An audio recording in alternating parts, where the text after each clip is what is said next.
عليكم السلام ورحمة الله. يا شيخنا أنا ودي أسولف قصتي وبعدها سؤالي. قصتي إيش؟ دقيقتين بس عفوا يا شيخ. إيش؟ لديك قصة وسؤال. تفضل أخي بالقصة بداية.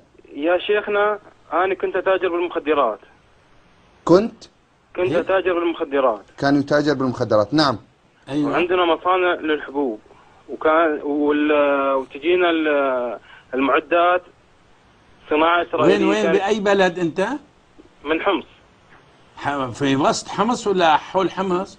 احنا من الحماد. بس الحماد يعني من الصحراء. إيه؟ من البادية. من البادية. نعم.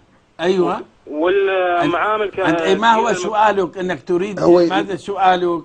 ما هو سؤالك أنت؟ سؤالي يا شيخ الآن أنت قلت كنت أعمل إيه؟ كنت أتاجر بالمخدرات يا طيب شيخ. ما سؤالك؟ ما سؤالك المهم أخي فارس، ما هو السؤال الذي تريد أن توجهه للشيخ؟ يا شيخ ودي أتوب، وش أسوي بالمال؟ ودي أتبرع بالمال من أجل الثورة، هل يجوز؟ أفتوني يا شيخ. لكن أنت تقول أن تتبرع من مال ثورة، يعني تريد أن يسجلوا علينا أننا نقول أن يتبرعوا بالمال المخدرات للثورة؟ تريد أن تسجل علينا هذا؟ أنت تحلف بالله العظيم أنك تريد الحق؟ يا شيخ ودي أتوب وعلى يد قناتكم بإذن الله. طيب لا، أنا سألتك أن تحلف بالله العظيم أنك صادق، إنك يعني تريد أن تتوب، هذا قصدي، ولا تريد نعم. أقسم بالله العظيم إني بإذن الله تايب. طيب بإذن الله إني تايب. وهذه مصانع كانت عندكم، مصانع ولا زراعة؟ لا يا شيخ، الزراعة تجينا من حزب الشيطان. إيش؟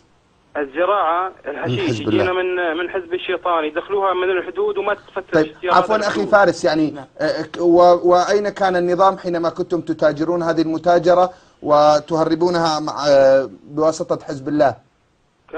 يحمينا آصف شوكت. من؟ يحمينا آصف شوكت. يحميهم آصف شوكت. طيب إذا الرجل صادق في توبته، الرجل يعترف ويقول أنا كنت أتاجر بالمخدرات، أتعاون مع حزب الله وبحماية آصف شوكت، والآن أريد أن شوف يا أخي، هذا أمر خطير على الهواء أن تقول هذا الأمر. أنت لوجه الله يا شيخ. لا لحظة، ماني ماخذ لا أي إنسان.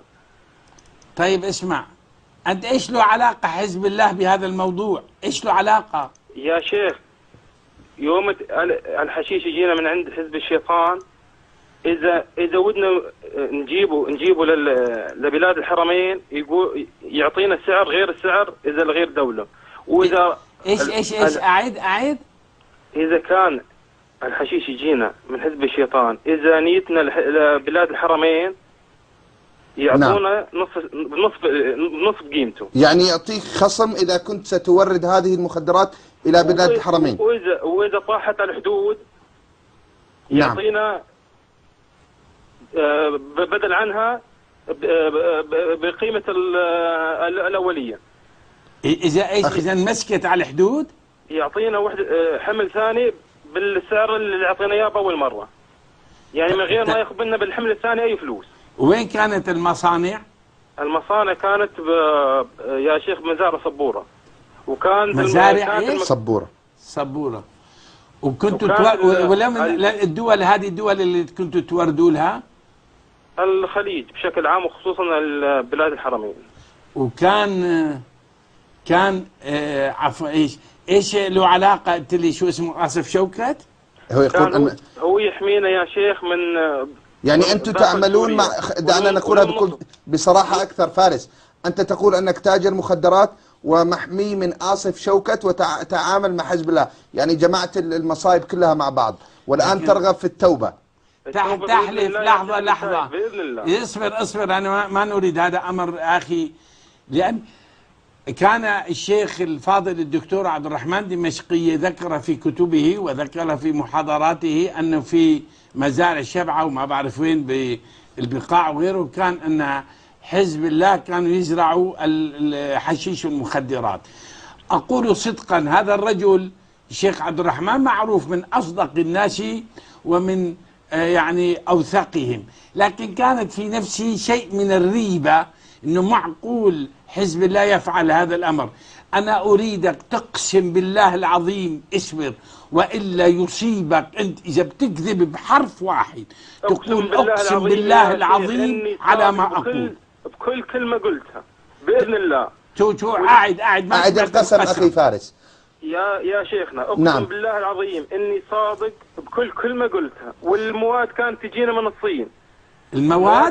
مواد الحبوب تجينا من الصين. لا عفوا أخي فارس أنت تقول تأتيكم المواد من الصين ثم كنت تقول أنها من حزب الله. اشرح لي كيف الطريقة. الحشيش يا شيخنا يجينا من حزب الشيطان. نعم. والحبوب تجينا موادها من الصين. نعم.